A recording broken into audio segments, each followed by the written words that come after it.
UP सरकार के cabinet मंत्री ओपी राजभर रविवार को वाराणसी पहुंचे। मीडिया से बातचीत में उन्होंने कई मुद्दों पर अपनी प्रतिक्रिया दी है। इस दौरान अजय राय के बयान पर कहा है कि जिस पार्टी के नेता पूरे देश को कटघरे में खड़ा करते हैं, उनसे क्या उम्मीद की जा सकती है। गठबंधन पर संजय निषाद के बयान पर कहा कि गठबंधन को लेकर ऑल इज वेल है। टीवी पर चलने के लिए नेता कभी कभी ऐसा बोल देते हैं। साथ ही बिहार चुनाव को लेकर कहा कि दिल्ली में बड़े नेताओं से मुलाकात करके बिहार चुनाव को लेकर चर्चा की गई है। राजभर बाहुल सीटों का ब्यौरा भी सौंपा गया है। वोट चोरी के नारे पर उन्होंने कहा कि इसकी शुरुआत कांग्रेस ने की थी। नेहरू जी एक वोट पाए और पटेल जी की वोट की चोरी हुई है। साथ ही अफजल अंसारी पर उन्होंने कहा कि साथ ही परिवारवाद के आरोपों पर उन्होंने कहा कि अफजल ने भरी मंच से कहा था कि यादव हर जगह स्थापित हो रहे हैं, त्याग करें। उनका आशय था कि मुस्लिमों को भी मुख्यमंत्री बनने का अवसर मिलना चाहिए। देखिए, हम उस बयान की निंदा करते हैं। जहां राहुल जी बैठे हो इस तरह के मंच पे बोले जा रहे हैं, तो ये लोकतंत्र के लिए खतरा है और इससे उन्हीं का नुकसान हो रहा है।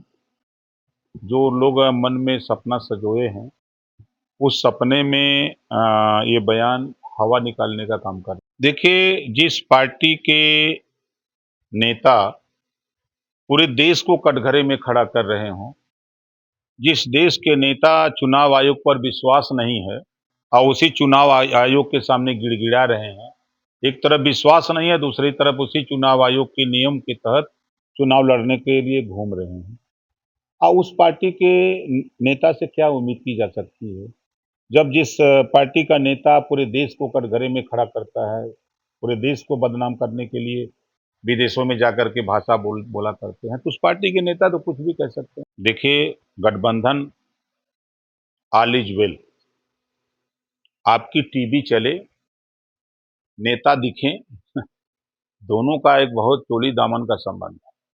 तो नेता कुछ बोल देते हैं तो उसको आप लोग चलाने लगते हैं, तो नेता का भी काम हो जाता है, आपका भी काम हो जाता है। इसी नाते नेता समय समय पर ये बयानबाजी बोलते रहते।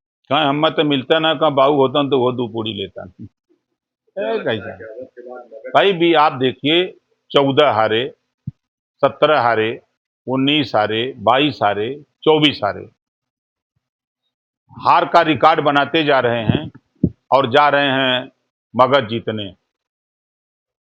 दिन में सपना देख रहे हैं।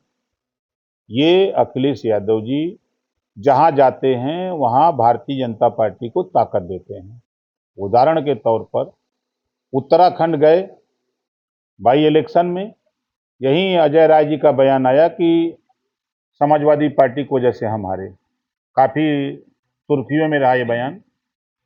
फिर अखिलेश यादव जी मध्य प्रदेश गए, वहां उन्होंने बयान दिया कि कांग्रेस चालू पार्टी है, इसको वोट मत देना, ये हमको धोखा दिया तो आपको धोखा देते देर नहीं लगेगी। भाजपा की सरकार बन गई। फिर मुसलमानों ने कहा कि आप गए थे वहां भाजपा की सरकार बनाने, फिर बयान आ गया कि कांग्रेस भाजपा की बी टीम है। अब फिर अखिलेश जी कांग्रेस के रथ पर सवार, अब क्या करने गए हैं? तो भाजपा को जिताने गए हैं लोग ना।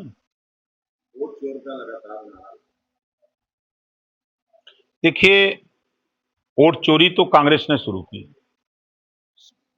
पंडित जवाहरलाल नेहरू जी एक वोट पाए और सरदार पटेल, उनके वोट की चोरी हुई।